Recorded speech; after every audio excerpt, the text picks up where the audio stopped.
श्रीमद् भागवत जी के स्वरूप की चर्चा तीसरे श्लोक में है। निगम कल्प तरोर गलितम फलम शुक मुखात अमृत द्रव संयुतम पिबत भागवतम रसमालयम मुहुरहो रसिका भुवि भावुका। श्रीमद् भागवत कथा क्या है, उसका स्वरूप क्या है, वो चर्चा की है। निगम कल्प तरोर, तरु यानी पेड़ और निगम यानी वेद, तो वेद रूपी एक कल्प वृक्ष है और जो वृक्ष है तो उस वृक्ष में फल भी लगेंगे ही।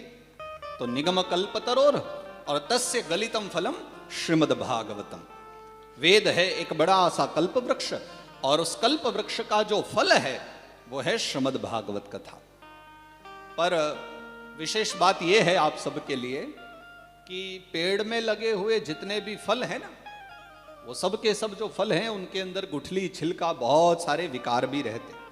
विकार तो नहीं कहने चाहिए क्योंकि बिना गुठली के फिर नया पेड़ कैसे जन्मेगा, पर कहीं कहीं उनको भाषा में विकार कहा गया है कि गुठली और छिलका होते हैं वो तो निकाल कर फेंकने पड़ेंगे और सारे फल पाने योग्य भी नहीं होते।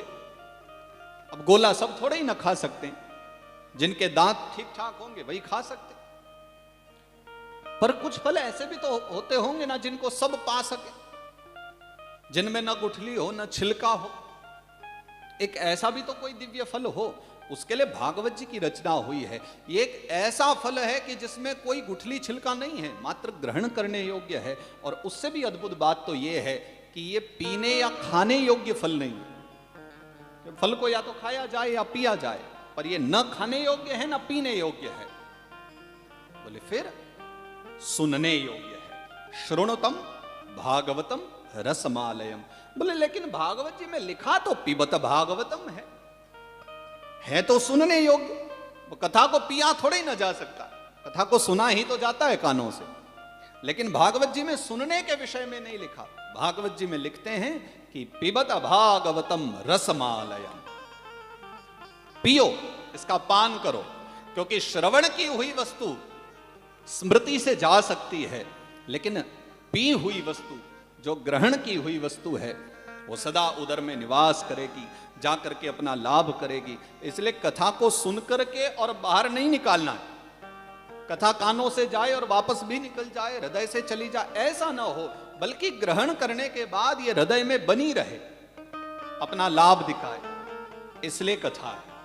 इसलिए कहा कि पिबत भागवतम रसमालयम मुहुरहो रसिका भुवि भावुका। और बारंबार पीने की चर्चा है कि सदा सेव्या श्रीमद् भागवती कथा।